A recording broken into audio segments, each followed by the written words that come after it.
de territoire. Nous sommes dans les Alpilles cette semaine pour une spéciale art et nature. Art parce que nous allons découvrir le nouveau spectacle des Carrières de Lumière intitulé Monet, Renoir, Chagall, voyage en Méditerranée. Ce sera la thématique principale de notre émission. Mais nous voyagerons également à travers la nature que nous découvrirons en compagnie d'un oléiculteur. Il va nous faire part de sa passion pour l'olive et son travail autour de ce fruit précieux ici au Beau-de-Provence. Nous découvrirons d'autres rubriques comme chaque semaine une recette chez Barthes, Montpellier dans l'Hérault. Et côté culture et création, ce sera à Clarensac en compagnie d'Aurore. Cette jeune créatrice inspirée récupère des capsules de café ou de thé pour faire des bijoux insolites mais magnifiques. Allez, tout de suite territoire, on commence avec les Carrières de Lumière.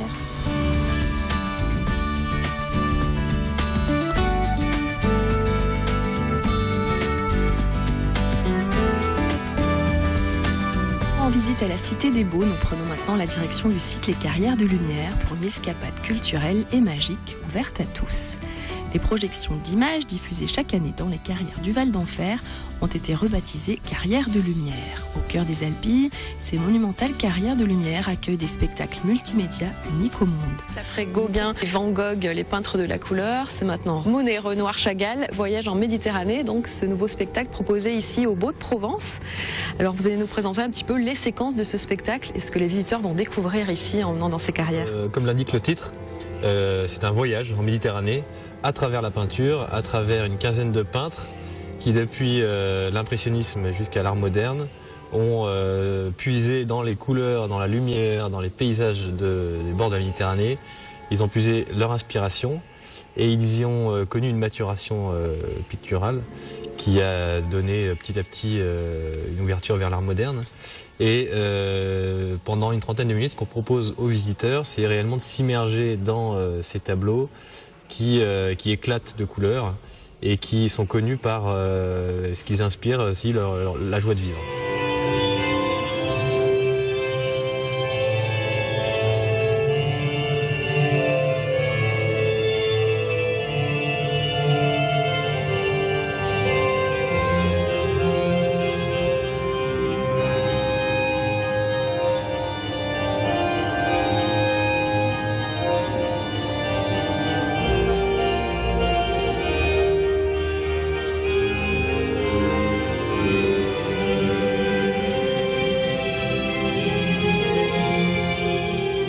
Titre en lui-même, Monet, Renoir, 3 petits points, Chagall, c'est qu'il y a de nombreux artistes présentés ici, notamment Bonnard ou encore Dufy que l'on découvre donc tout au long de ces 30 minutes.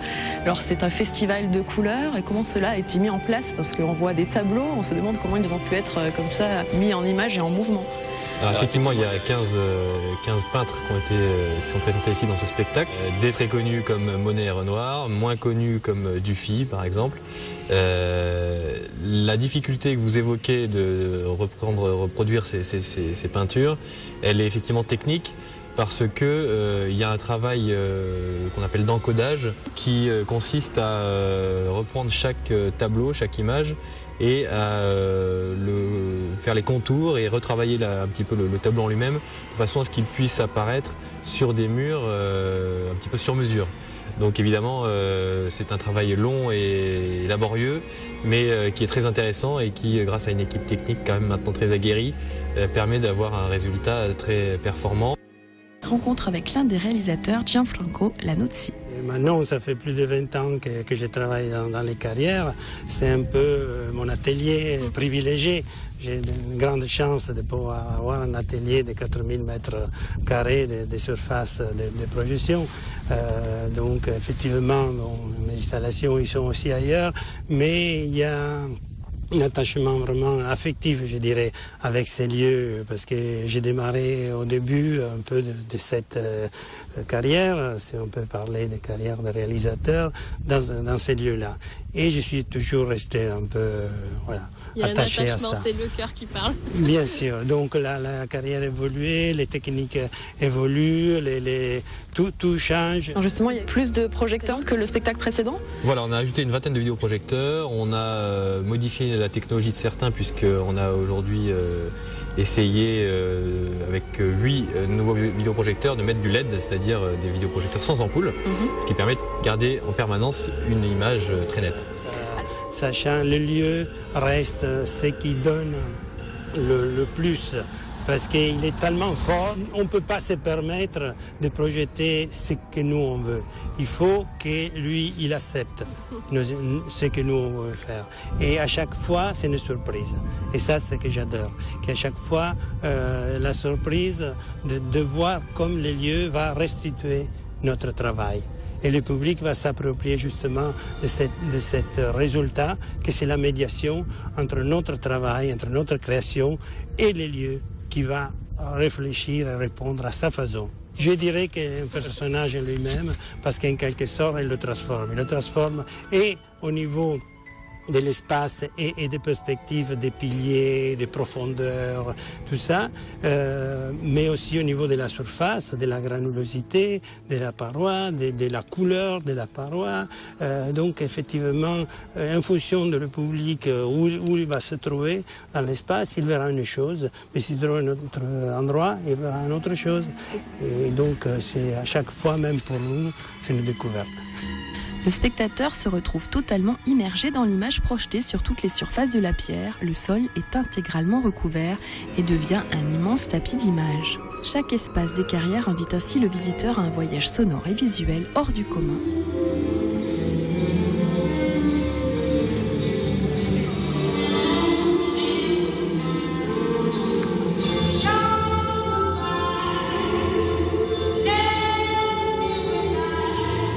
Découpé en 7 séquences d'une quarantaine de minutes, le spectacle retrace l'engouement exercé par la Méditerranée sur les artistes et parcourt différents mouvements qui ont traversé la peinture française du 19e siècle jusqu'à l'art moderne. Un voyage dans l'histoire de la peinture au travers des couleurs et des lumières de la Méditerranée.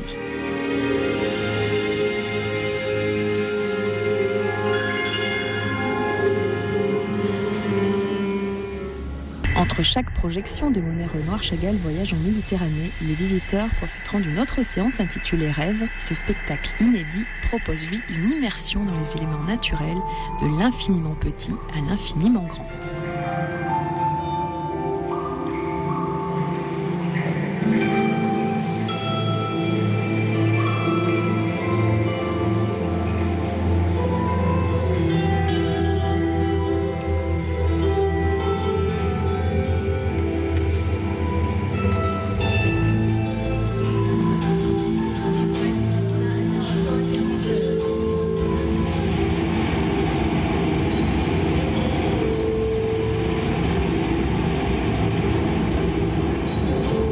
Monet, Renoir, Chagall, Voyage en Méditerranée et Rêve sont à voir sur le site des Carrières de Lumière au Beau de Provence jusqu'au 5 janvier 2014.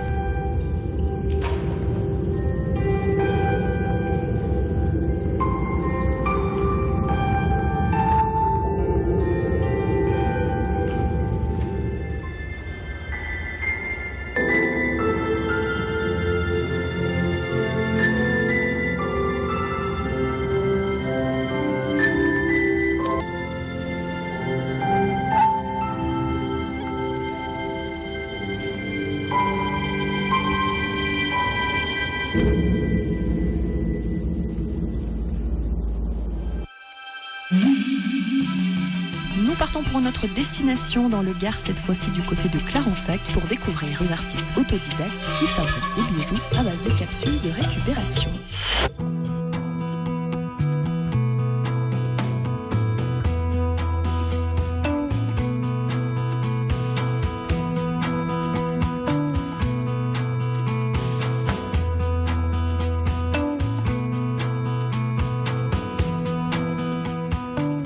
Vous êtes dans Territoire, c'est l'heure de notre rubrique Métier d'art. Je suis en compagnie d'Aurore. Aurore Créacaps, c'est comme ça que vous avez appelé vos créations. Oui. Et vous travaillez à base de capsules. On voit des capsules de café et de thé. Café et de thé, oui. C'est ce qui vous inspire. Alors, ce sont des bijoux, on voit des colliers, vous les portez d'ailleurs. Oui, des boucles d'oreilles, des bagues. Suivant l'inspiration et les couleurs. Alors, comment on va partir du départ avec ces capsules? Voilà, d'abord il faut les nettoyer. Il faut juste planter le couteau dedans. Des capsules de récupération, parce que vous n'avez pas de cafetière. Voilà. Ce sont vos amis qui les récupère les amis du travail, la famille. Des capsules, what else? Voilà, je suis arrivée, j'ai un gros stock. Alors, une fois la capsule vidée, qu'est-ce qui se passe pour elle? Donc après, il faut la nettoyer. Donc, j'avélise, on savonne. Donc on fait bien tremper, on nettoie bien et ça donne ça. Et après, on l'écrase avec quoi? J'ai trouvé un système, parce qu'au début, j'ai essayé toutes les façons. Hein. J'ai essayé donc avec le marteau simple. Mais en fait, la meilleure façon que j'ai trouvée, c'est avec un bouton de porte. Ah, attention les doigts.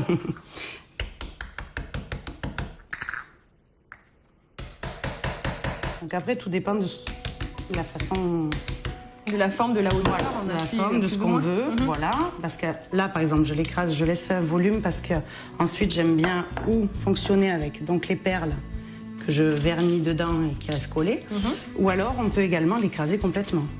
Ça me sert pour les dos de boucle d'oreille. Hop. D'accord. Voilà. Donc on fait. Là, c'est deux parties. Voilà, c'est deux capsules que j'ai collées, une tout écrasée, l'autre bombée avec un bouton, avec. D'accord. Voilà. Par exemple, celle-là, on choisit de la faire à partir avec un bouton. Donc, on prend le bouton, on le met en place pour prendre la mesure. Donc, on écrase tout autour pour bien faire rentrer le bouton dedans. Donc, cette partie-là, on a dit, on part sur ça. Et celle-là, on va partir avec des perles. Donc, c'est vrai que c'est la couleur des perles qui fait tout, qui après donne l'inspiration. Donc, on va partir sur du rouge. On met les gants, parce que le vernis... Donc, le attaque les doigts. Oui. C'est du vernis pour béton ciré. Ah d'accord. Ah, ouais, c'est étonnant. Donc voilà, j'ai réussi à l'utiliser. Vous avez essayé plusieurs vernis, vous avez voilà, j'ai essayé. Voilà, il y a des vernis qui restent blancs, il y a des vernis qui collent pas ou alors qui disparaissent pas pour que les perles restent, mais que le vernis reste pas. Voilà, ouais, ça dépend. Voilà, donc c'est bon vraiment. Ça aussi, c'est de la récup. Donc on va vernir la capsule, on trempe le pinceau dans le vernis. On prend ensuite la capsule, on vernit bien tout autour. Voilà. Donc celle-là, on la laisse sécher. Il faut la laisser sécher une bonne nuit. On va mettre les perles dans la capsule. On prend le vernis. On retrouve toutes les petites perles. Voilà, qu'elles se collent toutes entre elles. Ça, c'est une capsule non vernie. Ça, c'est une capsule que j'ai écrasée et vernie. Oui, donc on voit quand même la différence, voilà, entre la... Voilà, ça finit mieux la capsule et après, c'est vrai que ça fait plus brillant, on peut en faire après ce qu'on veut. Des capsules avec les perles, ça donne ça. Voilà. Quand elles sont vernies et collées, ça donne... Les perles sont bien fixées. Sont bien tenues et après, on peut... côté brillant. Voilà. D'accord. Et après, on peut fixer dessus ce qu'on veut. Voilà. Alors, vous aviez pris un peu d'avance, donc on voit celle-ci en violette. Après le vernissage, elle est maintenant avec ces petites perles. Et dessus, vous avez rajouté... Voilà, j'ai mis un petit strass. Puis après, je fais en fonction de mon idée. Et du coup, ça va être quoi alors comme bijou? Donc là, on peut faire une bague si vous voulez. Eh ben, allons-y. Hein, voilà, donc j'utilise pistolet à colle à silicone. C'est ce que j'ai trouvé plus pratique, qui se fixe au fer, qui est opaque après pour qu'on voie le moins possible ce qu'il y a derrière. Voilà, donc j'ai pris des bases à bagues réglables, comme ça tout le monde peut la mettre. Donc je prends la capsule, je la retourne, je mets un angle, je prends le pistolet à chaud. Après, du coup, ce sont des colles qui tiennent bien ou il faut quand même les enlever quand on se lave les mains tout ça non, il faut l'enlever pour se laver les mains parce que le vernis résiste moyennement à l'eau. Donc il ne faut pas se laver les mains avec, il faut pas... Voilà, c'est vraiment de la fantaisie. Donc après, on aplatit la bague, la capsule et on laisse sécher. D'accord, et ça va sécher combien de temps alors? Ça, 5 minutes. Ah oui, c'est rapide. Oui, ça, dans 5 minutes, le temps de refroidir, voilà. Le temps de refroidir, il n'y a pas de problème.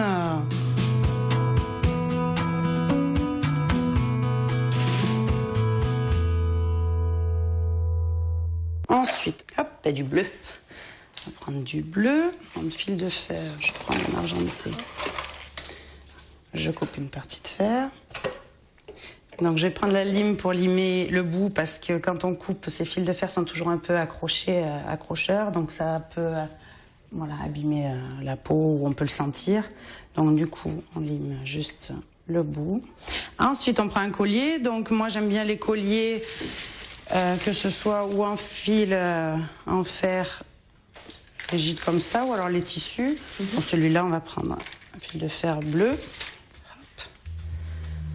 On va prendre une pince et on va faire d'abord le système d'accroche du pendentif. Donc je prends mesure de ma pince. Voilà, ça va être l'accroche qui va se trouver au niveau du collier. On tortille et ça va servir à accrocher justement le pendentif. Voilà, Tout à l'heure. ça c'est le système d'accroche. Ensuite, il faut fixer ce fil de fer à la capsule. Nous prenons la capsule, on la retourne, on met le fil de fer en accroche. Je vais coller le fil de fer. Donc en attendant que tout cela sèche, hein, c'est-à-dire notre bague et le collier, on va Voilà. terminer celui-ci que vous aviez déjà Voilà, commencé moi j'avais avec déjà deux collé. fils de fer, hein. C'est la Voilà, nouvelle celui-là est technique différent. de Celui-là, l'année. j'avais mis qu'un, voilà. Et là, Un j'ai petit fait avec côté. 2. Je fais souvent un côté en tortillon et l'autre Donc on peut y aller, on y va, Voilà. on tortille. en tortille. On a limé un petit peu le bout comme tout à l'heure, évidemment. hein. Voilà. C'est pas trop dur là, du coup non, c'est assez malléable comme fil de fer. Oh, c'est du fil de fer, faut tourner un peu, mais oui, non, ça se tourne quand même assez bien. Donc après, ça donne ça. Donc après, j'arrange selon si ça me convient ou pas. Et si au pire ça vous convenait pas du tout, vous pouvez redéfaire et recommencer à nouveau. Oui, j'ai casse déjà pas de- essayé. Le problème, c'est que ça abîme le fil Ah oui, de quand fer. même. Donc voilà. Superbe. Regardez.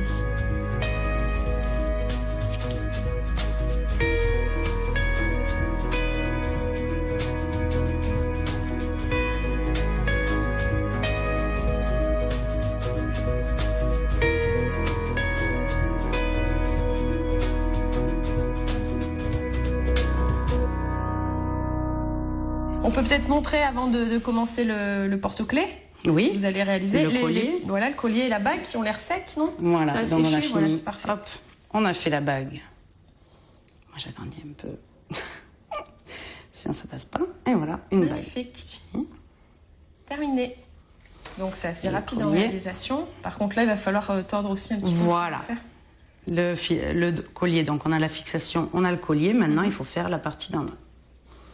Donc, je vais faire même système pour faire le fil de fer. Je vais le tordre selon mon envie. Donc, celui-là, je l'ai fait un peu plus long que l'autre. D'un côté et Donc de il l'autre. sera plus, voilà, il sera plus long. Donc on a fini le collier qu'on a fait tout à l'heure. Donc reste à voir le porte-clés maintenant. Voilà. On a fait presque toute la gamme, hein. On vous a fait travailler, Eh oui. Aurore. Hein. Dingue. hein. Donc on avait vu tout à l'heure, on avait verni une capsule avec un bouton. Et ben en fait cette capsule, on va s'en servir pour faire un porte-clés. Donc il faut par contre 2 capsules. Donc j'en avais fait une d'avance vernie Donc on Pour a le faire- recto verso de voilà. notre capsule. pour faire un côté avec perle et un côté avec le bouton. Je vais y fixer un petit strass. Vu qu'on est dans les roses, on va mettre un petit peu de rose. Donc là, il faut faire attention de ne pas se brûler parce qu'on va la fixer avec le pistolet. On fixe le strass sur le bouton pour ensuite fixer le bouton sur la capsule. C'est bien chaud, il faut faire attention. On fixe, hop, le bouton avec la capsule, avec la colle. Voilà. Un petit temps de pause. Donc, on a fait la partie avec le bouton. Il faut faire la partie de l'autre côté avec une demi-perle dessus. Hop. Ah, tout est bien rangé dans les petits casiers. Ah, j'ai mis du temps à le faire, mais c'est vrai que j'avais tellement de du temps à différentes, faire. différentes couleurs de perles, différentes couleurs de boutons. Parce que les boutons aussi, j'ai récupéré. J'ai récupéré tout le stock de Donc faut mes les classer un petit grands-mères. peu par couleur J'ai après récupéré, pour voilà, ça pour va. avoir un style. Donc, je colle la demi-perle sur le bouton. Là, je vais coller la partie qu'on a fait sur les perles. Donc ça aussi, c'est selon les envies, selon l'idée. C'est vraiment selon le style. C'est ce qui permet de faire également des modèles uniques. Voilà, donc là, je vais faire mon trou. Alors, c'est pareil que tout, hein. Je fais avec système D. J'ai trouvé un petit clou qui me convient bien et qui fait la bonne taille. Je choisis l'endroit, je vais faire un trou. Il ne reste plus qu'à fixer au porte-clés. On est passé à travers. Impeccable. Donc, on fixe. Et on a notre Voilà. joli petit porte-clés. Double face. Voilà, la base du porte-clés. Ensuite, j'y mets ou des perles, des petits... Ah, il y a encore autre chose. Ah oui, j'accroche d'autres choses aussi. Vos meilleurs amis quand même. hein. Ah oui. Hop, parce que c'est tellement petit. Ben oui, c'est ça. Et C'est minutieux. il faut les pinces parce que sinon, on a du mal. Voilà. Voilà, donc on va fixer le petit cœur de l'autre côté. Hop.